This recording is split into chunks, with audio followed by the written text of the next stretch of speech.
सूत्र से जो माननीय अखिलेश यादव जी की जो मंशा है कि एनडीए को पीडीए हराएगा, मुफ्त का राशन, समाज को गुलाम बनाना, पंगु बनाना। वाहिनी सिर्फ एक विंग नहीं है बल्कि एक विचारधारा है, एक विचारों का आंदोलन है। उस आंदोलन का एक हम सिपाही है। एनडीए से लड़ने के लिए INDIA महागठबंधन हुआ, उसी के दौरान चर्चा हुई पीडीए आने की, अखिलेश यादव के पीडीए। तमाम सपाइयों का मानना है कि जो INDIA बना उसको अगर सबसे ज्यादा मजबूती मिली है तो वो पीडीए से मिली है जो अखिलेश यादव ने दिया इसको। और भारी तादाद में पीडीए यानी पिछड़े दलित अल्पसंख्यक समाज के लोग समाजवादी पार्टी से जुड़ रहे हैं और जिसका परिणाम आपका सामने अभी घोषित चुनाव हुआ। अगर घोषणा की बात आती है तो एक घोषणा राम मंदिर की हुई थी। ये भी बात कहा जाता है कि भाजपा का जो भी चुनाव होता है या जो भी तैयारियां होती हैं उनकी राजनीति का प्रमुख केंद्र अक्सर अयोध्या और राम मंदिर, श्री राम मंदिर हो जाता है। जनवरी में श्री राम मंदिर का उद्घाटन होना है, इसको किस तरीके से देख रहे हैं? जिस प्रकार से उन्होंने वादा किया था वो वादा पूरा किया था। पहले सबसे बड़ा मुद्दा था राम मंदिर,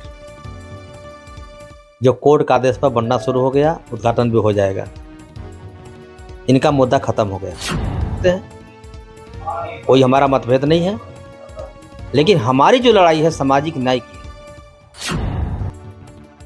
जहां एक तरफ भारतीय जनता पार्टी लगातार पिछड़ों और दलितों को अपनी तरफ केंद्रित करने का विचार कर रही थी, वहीं अखिलेश यादव के एक स्टंट ने कहीं ना कहीं भाजपा के उन मंसूबों पर पानी फेर दिया और अखिलेश यादव ने एक ऐसा काम किया जिससे उनके जो वर्तमान समय का शब्द है पीडीए, पिछड़ा दलित अल्पसंख्यक, उसको लेकर उन्होंने एक बड़ा दांव खेला। मिठाईलाल भारती को बाबा साहेब अम्बेडकर सभा का राष्ट्रीय अध्यक्ष बना दिया, जिसको लेकर अब कहीं ना कहीं अन्य विपक्षी दलों में सुगबुगाहट दिख रही है। मिठाईलाल भारती आज जनपद बाराबंकी में सपा नेत्री नेहा सिंह आनंद के आवास पर पहुंचे हैं।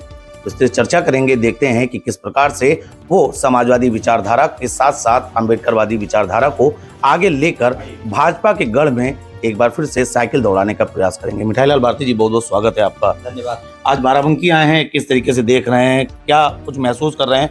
अखिलेश ने एक बड़ी जिम्मेदारी दी, इस जिम्मेदारी का निर्वहन किस प्रकार करेंगे? मैं सबसे पहले अपने नेता, समाजवादी पार्टी के राष्ट्रीय अध्यक्ष आदरणीय श्री अखिलेश यादव जी को मैं आभार व्यक्त करता हूं और हृदय गहराई से धन्यवाद देता हूं, जिन्हें बाबा साहब अम्बेडकर के मिशन को आगे बढ़ाने के लिए, उनकी विचारधारा को जन जन में फैलाने के लिए अम्बेडकर वाहिनी बनाने का फैसला किया। और अम्बेडकर वाहिनी सिर्फ एक विंग नहीं है बल्कि एक विचारधारा है, एक विचारों का आंदोलन है। उस आंदोलन का एक हम सिपाही है।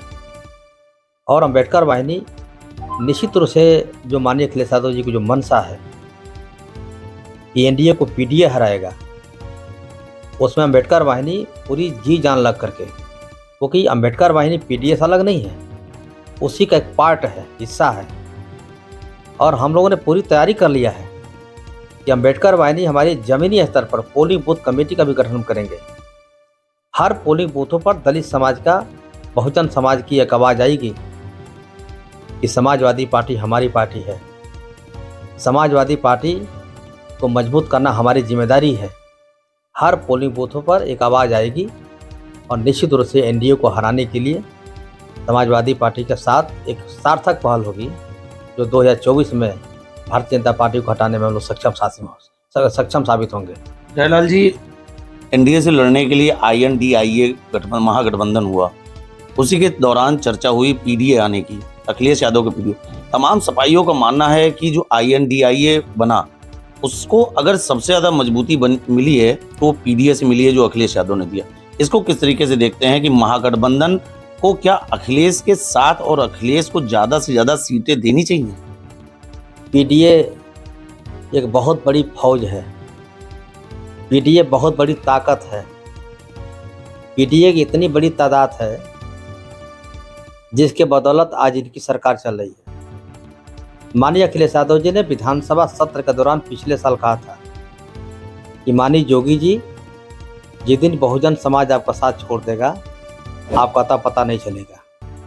पीडीए मीन्स बहुजन समाज, जिसको माननीय कांसी राम जी ने अपने अंदाज में, जब उन्होंने 84 में पार्टी बनाया था तो उन्होंने कहा था कि 85% बहुजन समाज को देश का हुक्मरान बनाना चाहता हूँ। वही आज के रूप में पीडीए है। बहुजन समाज में पीडीए में कोई अंतर नहीं है। मैं समझता हूँ कि माननीय अखिलेश यादव जी माननीय कांसी राम जी की विचारधारा पर चले हैं और भारी तादाद में पीडीए यानी पिछड़े दलित अल्पसंख्यक समाज के लोग समाजवादी पार्टी से जुड़ रहे हैं और जिसका परिणाम आपका सामने अभी घोसी चुनाव हुआ और घोसी में प्रत्याशी थे अपर कास्ट के सुधाकर सिंह जी।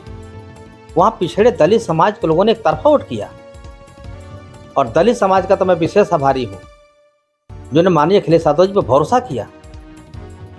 और जहाँ एक तरफ नोटा दबाने का आदेश होता है लेकिन उसके बाद भी दलित समाज के लोगों ने कहा कि नोटा नहीं दबाएंगे, हम साइकिल का बटन दबाएंगे और भाजपा को हटाएंगे और 50,000 से भारतीय जनता पार्टी की उम्मीदवार चुनाव हार जाता है और हमारा उम्मीदवार सुधाकर सिंह समाजवादी पार्टी से चुनाव जीत जाते हैं। तो एक प्रयोग हुआ, आज से 1 साल पहले मैनपुरी में चुनाव हुआ जहाँ पर डिम्पल यादव जी चुनाव लड़ी थी। वहाँ के दलित समाज के लोगों ने एक तरफा वोट करके श्रद्धेय नेताजी को सच्ची श्रद्धांजलि दिया। खतौली चुनाव हुआ, खतौली में भी दलित समाज को एक तरफा वोट किया। जितने बाई इलेक्शन हुए हैं उसमें दलित समाज के लोगों ने जम करके भरोसा किया कि अगर भारतीय जनता पार्टी को कोई हटा सकता है और प्रदेश में कोई अच्छा विकल्प अगर है तो समाजवादी पार्टी है।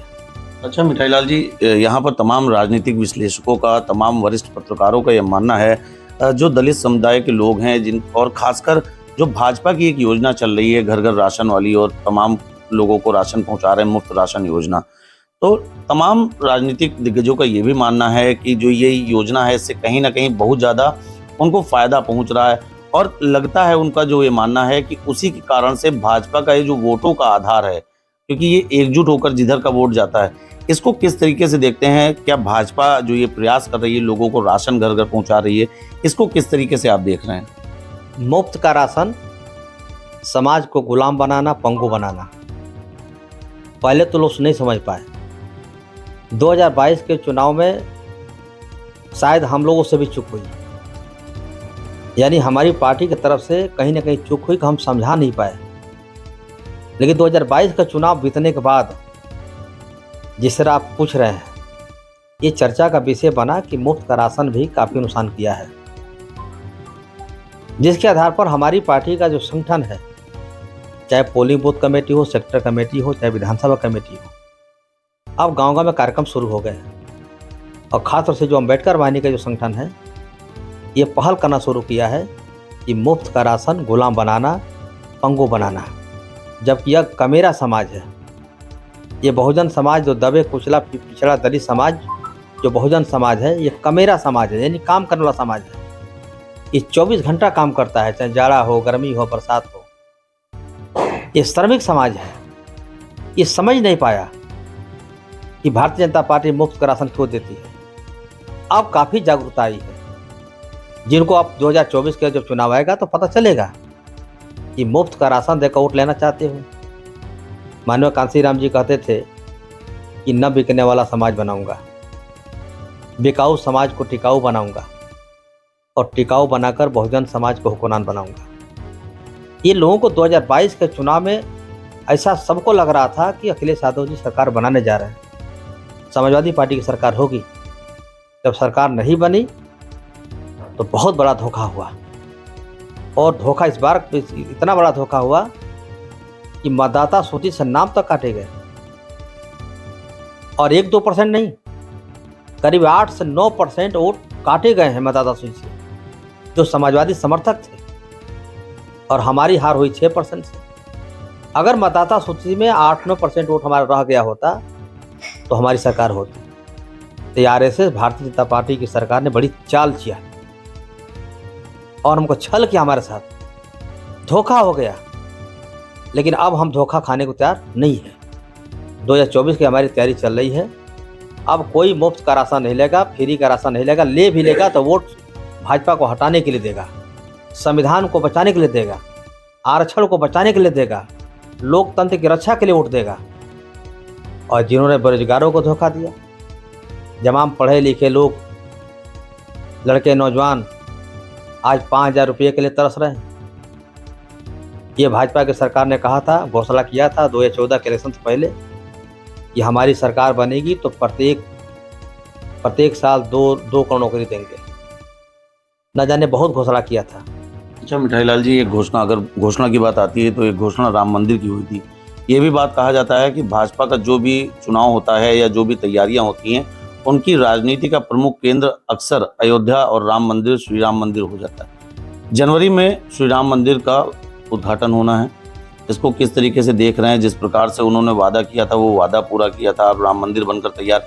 क्या लगता है आने वाले 2024 के चुनाव को लेकर जो है श्री राम मंदिर का उद्घाटन होने जा रहा है, ये कितना ज्यादा प्रभाव पहुंचाएगा बीजेपी के पक्ष में या अन्य विपक्षी दलों के लिए? क्या मुसीबत लाएगा? इनका जो असली सबसे बड़ा मुद्दा था राम मंदिर, जो कोर्ट का आदेश पर बनना शुरू हो गया, उद्घाटन भी हो जाएगा। इनका मुद्दा खत्म हो गया। इसके पहले इनका मुद्दा हिंदू मुसलमान था। ये मुद्दा खत्म नहीं हुआ, अभी वो काशी और मथुरा को लेकर भी बात कर रहे हैं। इनका यही मुद्दा है। ये मंदिर की बात करेंगे, मस्जिद की बात करेंगे, हिंदू मुसलमान की बात करेंगे, इसके अलावा उनके पास कोई मुद्दा नहीं है। इनके पास विकास का मुद्दा नहीं है, बेरोजगारों को रोजगार देने का मुद्दा नहीं है, किसानों को कर्जा माफ करने की बात किया था, माफ नहीं हुआ। इनके पास कोई योजना नहीं है। तो जनता समझ गई है। मंदिर का निर्माण हो रहा है, हमारी पार्टी भी सम्मान करती है। न्यायालय का मामला था, न्यायालय का फैसला का सम्मान हम करते हैं, कोई हमारा मतभेद नहीं है। लेकिन हमारी जो लड़ाई है सामाजिक न्याय की है। सामाजिक न्याय मिले हमको, जो हमारा हक अधिकार है वो मिले। जो बाबा साहब अम्बेडकर ने भारत के संविधान में जो हमको आर्टिकल 340, आर्टिकल 341, आर्टिकल 342 के तहत जो हमको दिया अधिकार, वो क्यों नहीं दे रहे हैं? मिठाई लाल जी, आपने विकास की बात की। मध्य प्रदेश में हालिया चुनाव संपन्न हुए हैं। भाजपा वहां पर लगातार विकास के नाम पर वोट मांग रही थी। आप भी वहां पर मौजूद रहे। 2024 को लेकर और मध्य प्रदेश के विधानसभा चुनाव को लेकर क्या कुछ भविष्यवाणी है आपकी? मध्य प्रदेश में मैं रहा चुनाव में। पहली बात, भारतीय जनता पार्टी को वहाँ की जनता ने नकार दिया है। सरकार किसकी बनेगी वो बात का विषय है, लेकिन भाजपा की नहीं बनेगी। और विकास की बात करते हैं, विकास कुछ भी नहीं हुआ है। और केवल दलित पिछड़े की बात नहीं कर रहा हूँ, मैं अपर कास्ट बता रहा हूँ। गरीबी बहुत है। आदिवासियों के बीच जो जाने के बाद आंख में आंसू आ जाएगा, वो गरीबी है। उसका कारण क्या है कि जिस प्रदेश में कांग्रेस और भारतीय जनता पार्टी की सरकार है, वहाँ आज भी गरीबी और लाचारी है, विकास नहीं है। तो वहाँ की जनता ने नकार दिया भाजपा को। छत्तीसगढ़ में भी नकार दिया है, राजस्थान भी नकार दिया है, तेलंगाना में पहले से नकार दिया है। इनकी अब अंतिम चल रहा है और 2024 में तो बिल्कुल नकार देगा जनता। और निश्चित रूप से कह सकता हूं कि इंडिया बहुत मजबूती के साथ, अभी इंडिया जीता है, अभी इंडिया जीता है। आज फाइनल भी है। आज फाइनल भी इंडिया जीतेगा और 24 में भी जो फाइनल होगा वो भी इंडिया जीतेगा। तो एक बड़ी भविष्यवाणी कर दी है यहाँ पर अम्बेडकर वाहिनी के राष्ट्रीय अध्यक्ष ने।